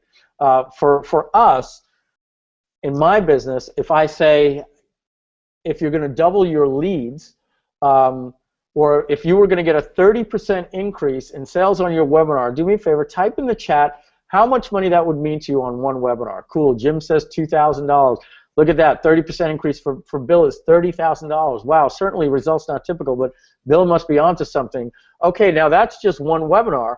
What would that mean if you're doing one webinar per week? So multiply that number times 50. I'm not going to ask you to put that into the chat, but Bill's would be this, and Donna's would be this, and and so and so and so and so and so and so. And now you're doing the math for them, because what we want to do is we want to start getting them to understand that there's no cost to this product, that it is an investment, and this investment is going to pay back to them, and sometimes in ways of not only money, but in a quality of life. And we need to invest in our quality of life, because when we have more energy and a better marriage, and we're sleeping better, and we have better relationships with our kids, and all these different things, those are things that, quote unquote, you can't put a price on, all right? And they're worth the investment that we're talking about today, because you're investing in your health, you're investing in your relationship. And for business to business, I can easily say you're getting a, quote, capital return on your investment when you go through this today, right? The other thing I like to tie into this is to say something like, here's another thing I want you to type in the chat, guys. If this product had no cost to you today, do you believe that if you went through it, you could have these results? And now I'm getting people to commit that regardless of the price, let's just forget about this for a second, I believe that if I went through this program, that I could have these results. And then I can say, well, at this point, guys, you've just proved the point to yourself. You know that if you go through this, you just said yes, that it would give me the results that you just told me a few minutes ago in the math. So my only reason why you wouldn't want to get started with me today is because you absolutely don't have the money. And that I understand. And maybe I can do something today to make that easier. Let's see about that when we get there. And that's going to be the payment plan, and that's going to be the PayPal Bill Me Later option, okay? And just for those of you that don't know, nothing has to be done in your PayPal account to do Bill Me Later. It's already there for the customer. In fact, they ask the customer sometimes when they log in. It's only available to U.S. residents, unfortunately, so you have to let your customers know that. But it lets your customer buy today if they qualify for the credit, with no payments and no interest for 6 months. So you want to make sure that you offer that to people so they can get started. Many of you today are probably online because I offered that to you, and all I simply did was make you aware. Here's the thing, when your customer pays with PayPal Bill Me Later, you will never even know that they paid you with PayPal Bill Me Later, because what PayPal did is give the customer that money, put it into their PayPal account, and they use that real cash to pay you. Okay, so these are important things that you want to start doing when you're wrestling with the investment and telling them that it's not a cost, and making it easier for them to get started today. And you will get people paying that. Bill Me Later has to be for over $100, and it can't be for payment plans or any recurring annual or anything. So over $100, you can use Bill Me Later. It should be part of all of your closes. You have to remind people that it's only in the US. I like to bring out the Bill Me Later first, because you're going to upset people that are like, that's not fair, I live in London. So you say, now, those are PayPal's rules, not ours. So for those of you that live outside the US, what we've done is we've broken down the payment plan for you, and we stretched it out for as much as we can. So it's just X easy payments of blah, blah, blah, 97. Okay? As we said, how much would you save in time and in money? Have them type it in the chat. Okay? And then next, the question is based on the outcome promised in your main promise and what that would mean in their life. So remember, in your main slide, you promised them that you would do something for them. Okay? And this is where you get the math from. So I said I would help you double profits on your next webinar in my slide. What would that mean to you?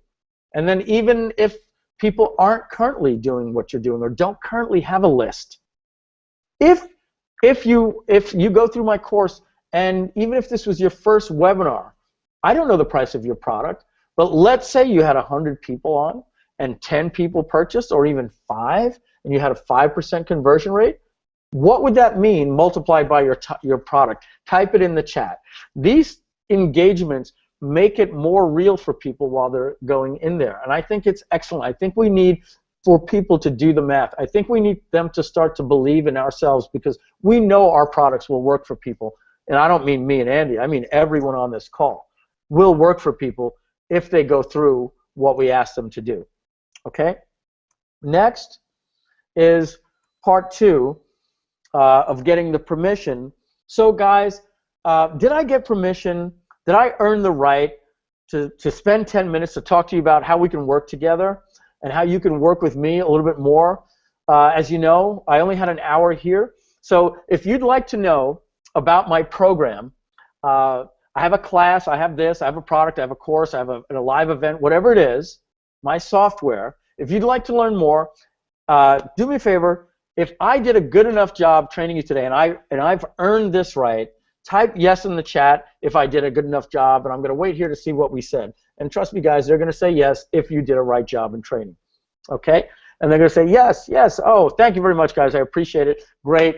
I'm so glad you enjoyed it. Oh, I see Susie has to go right now. Well, thanks, Susie. I understand that. But for everybody else, we're going to get into the offer. And then at here, okay, as I said, you say the okay, great. You transition to the close. And guys, before I go over my program for you, I want to let you know this is not for everyone. Okay, this is kind of this is for everyone, but only the people that are serious type of thing, right? You're trying to get people to commit a little bit more, even before they know anything about the product, that, hey, I deserve this. I'm not like everybody else that jumps off the webinar right now, and I'm not going to buy this and not use it, right? So this is the type of point where you're not really qualifying the room. You're qualifying them to step up before they even know. So, guys, this is not for everyone. This is only for people that that want to get these results out of their life. And I'm talking hard results like everybody else. But keep in mind, there's going to be a very small investment.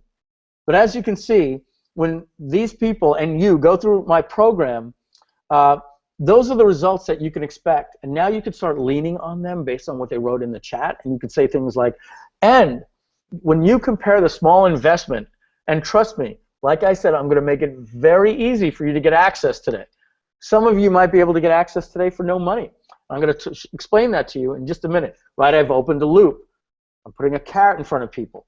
I keep saying the word very small investment, right? Because everything is relative. Everything is relative. You know, we interviewed a guy today for Ever Webinar. He said, because we're asking feedback with our users. And I said, he gets on, he goes, he's Sven from Norway. Mike, Andy, I just want to tell you, thank you for making me a millionaire. And we go, oh, thanks. And he goes, no, I'm not kidding. Since I've started working with you guys several years ago, I've made $1 million online, and I'm a customer of Traffic Genesis, and I use, and he started showing us our results, and we were like, oh, wow, he's not kidding. That's great. So that guy spent $997 on Traffic Genesis. Was it expensive? Did it have a cost? Those things are irrelevant to a guy that made $1 million, right? And in many ways, it may not even have been the teaching. It could have been part of a Facebook group and validation that he was with other people. Okay, you cannot put a price on these things. It would be unfair for me to say he got 1,000 to 1 return on his investment, because I know there was other factors in there. But I want people to know that I believe that this is a small investment. $997, $1997, $497. When you compare it to what it could do, what you said it would do for you. You gave me those results. You even said, yes, you believe in this program and that it could do this for you and what it would be worth for you in your life. So my job today, and I'm still in character here, my job today, since I know you want this, is to show you more details about it and make sure I make it as easy as possible to pay for you today. So if you're excited about that, guys, let me know in the chat, and I'm going to keep moving here. You keep moving, and you're getting them engaged. Yes, can't wait to see it. Oh, I hope it's not $1,000, right? And let them say that. They're starting to set what we call the expectation of a price. It's called price anchoring. And if they say, I hope this isn't $2,000 like the last product that I recently purchased, that's good. That means if they say, I hope it's not this, that means they've already committed to buying it. They just got to know what the price is. And then when you say things like we're going to learn on Thursday, now, you know, guys, my consulting is worth this, and you're getting access to this, and the amount of time that we put in the software, and if you were to do it yourself, and blah, blah, blah, blah, blah, is worth $5,000, but you know that we weren't going to be charging you $5,000 today. But let me talk to you about what my competitors are doing. There are courses out there that cost X, Y, Z, but you're not going to be paying that today, right? That's called the price drop and the bonus stack that we're going to get to on Thursday. All this that we're doing right now is a setup. It's a setup to that point in when the price comes. So when the price comes, that you're doing multiple drops, that the price is going to sell for $19.97, but reason why, and what's the reason? I need this, I need case studies. I'm offering it to you today at this price, but only during this webinar. But wait, you may have a question about this. Well, don't worry, I'm going to throw in this bonus, and then recapping. That bonus stack is a magical symphony that you cannot just wing through. It is not something that I've seen it done on another webinar. I think I'm going to dance my way through this to the finish line. Not going to happen. You're going to fumble. You're going to go long. You're going to seem apologetic. You're going to be clicking through the slides, and you're not going to know how to build the value. Where the webinars we do, people are saying after bonus number 2, I have to go pick up my daughter at school. Can you just give me the link? I'm already sold. Right? And literally private messaging them the order link because you want to reveal it to them so they can buy. They're sold already, and you've got 4 more bonuses to give them. And that's going to be Thursday. All right? So back to the slide that I'm doing right here, you're starting to tell them what life is going to be like and letting them know that you feel this is a small investment, and they should realize that too. Okay? Finally, and you'll say this, and guys, girls, everybody on this webinar, I'm going to need you to commit to about 1 hour per day, 3 days a week over the next 2 weeks. Okay? What I've got for you is not a push-button software. If that's what you're looking for, then please, you can get off the webinar right now. I've never found a solution like that, and I've never seen any process work without at least educating someone in the process. So I'm going to need you to commit to being on these live webinars. Now, if you can't make them, I'm going to give you the times. I need you to commit to making sure you watch the replays. This is very important, guys, because here's the deal. I don't want your money today. I want your money, and I want you to get a return on your investment. And here's the biggest waste of our time, is for you to pay today and then refund in 30 days because you didn't go through the product.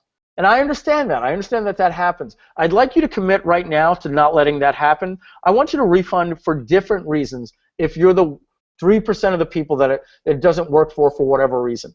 Okay? But let's not let that reason be because you didn't open up the training. Sound good? Okay, cool. And then you move on. Okay? And guys, you know what I'm going to do for you? I've realized that I've done a lot of additional talking over these slides. So I'm going to have someone on our team transcribe this entire webinar training that we did for you today. And I'm going to put this underneath the video, and it should be there in a couple of days when it gets into the training members area. Dave, can you get that done for us? And the reason why I want to do this is because I've given you a lot of things that you can take, and this is where Mike said this, and you can take and you can actually put it into your webinar and read it. Okay, and if that sounds cool, if you like that, and you were taking a lot of notes and saying, gosh, he was going so fast with some of the stuff he was spewing out of his mouth was pure gold, but it's not on the slides, then if you're excited about that, and and this is me getting my energy from you and knowing I'm doing the right thing, please tell me you're excited about that in the chat. All right? So closing down this slide, I'm going to need you to commit, and the final bullet is what we call the expectation of the guaranteed result. All right? So this whole process is going to take 60 days. Every single, and whatever that number is, every single person that went through my course that had the results that I showed you, it only took them 60 days. And that was 2 hours a week, or 1 hour a week, 3 days a week. And in just 8 weeks, they were able to go out and do what you saw Jim and Tammy and Rob and Jill and blah, blah, blah do. And that's what I want for you guys, okay? And then from here is basically, guys, this is where we go to Thursday, all right? This is where you explain your product and the bonus stack. Have we been on for 2 hours? And I thought this would be 24 minutes. My goodness. You tell them training begins. You tell them everything that's going to be in your offer and how you do this bonus stack and the offer and the slides. I'm going to get to for you. Guys, that training will be Thursday at 6 p.m., 2 days from today. 6 p.m. Eastern Time, 3 p.m. Eastern. So I'm going to pop back in now and get into the Google Hangout. And let's get back to my little face here and stop my presentation. See if my camera's working there. Mike, mostly it's just great feedback. People loving the training, loving the content. You've really done a great job answering questions along the way, and we've kept up in chat. So we can open it up if you like, or wrap it up. I'll leave it up to you. All the questions are answered? For the most part, yeah. We've been staying on top of them, and yeah, no, I think we're good. This is 2 hours. Everybody has a life that I want to let them get back to. We promised them, that we try to keep these things concise. I got on 5 minutes late, and I'm looking at the feedback, and it's awesome. Thank you, Rox. Thank you for getting the transcription. You've been through hell. Here are the keys to your bright future. Right, Christopher? You've got it. Love the destruction of the strategy and tactics of a great webinar. Guys, I'm glad that you like this. We will have this video up in the members area for you with a transcription to this webinar. It'll certainly help the people that were on here know when I went into character, meaning what your character, as opposed to the back and forth in betweens of actually giving you the content. But you'll get that in there, and I would just recommend that you just bold that stuff and make it a different color so that you'll have some swipe for when you're making your slides. But we're going to wrap up now, and then we're going to wrap up. It's 2 a.m. here, no problem. Okay, Elise, so you definitely want to get going. We are going to go back on Thursday to part 2 to doing the bonus slides, how you do that, and then that's Thursday. And our final training with you guys will be 1 week from today, the same time we started, will be Mitch and Sean going over everything you need to know about the Control Writer software as it pertains to this course, and then some bonuses on how you can actually use it in your personal life, in your business, and even for product creation. Not the same time, though. That'll be at 3 p.m. Next Tuesdays is at 3 p.m., not 6 p.m. Eastern. 3 p.m. Eastern, right. 3 hours earlier than all of our other sessions. Correct. And Dave, please make sure that's in the webinar jam scheduled already so that Dave hasn't been on? He bounced out? Okay, so guys, we got to make sure that he gets this stuff transcribed. All right, so let's just, when we get off, make sure we remind him. It appears he had to step out of the webinar. But we'll get that done. That's for us to get done for you guys. So Thursday, same time, 3 p.m. Eastern, 6 p.m. Eastern, 3 p.m. Pacific. Sorry, let's do this again. Thursday, 6 p.m. Eastern, 3 p.m. Pacific. And then the following one, 1 week from today, will be at 3 p.m. Eastern and noon Pacific. Sean and Mitch, please do me a favor, make sure that Dave has added that additional session to Webinar Jam. If we can't reach him now, that we can follow up with that. And look at this. So, Shannon, we have so much to absorb. Thanks to the whole team for a great presentation. Also, thanks to the participants for great questions and energy. Yeah, you guys were fantastic. Christopher, Mike, you look so much healthier today. At Mike, great energy and great presentation. Yeah, I think being away for 1 week really did me good. way too much Chargers gear though. Yeah, I guess I do wear that a lot. I'm trying to represent San Diego here. Mitchell, thanks again, Mike. Please PM me if you want the sleep program for better sleep. Mitchell, do me a favor. I would love more information about that. You can email me at mike@marketinggenesis.com. Linda says, so grateful. Thank you for the transcription. So we'll have that for you. I'm going to let you guys go. Mitch, Sean, thanks for making it here and supporting me through this. I hope you guys appreciated the training as much as I loved giving it to you. Yvette, thank you. Take care, everybody. Have a great day, and peace out. Bye-bye.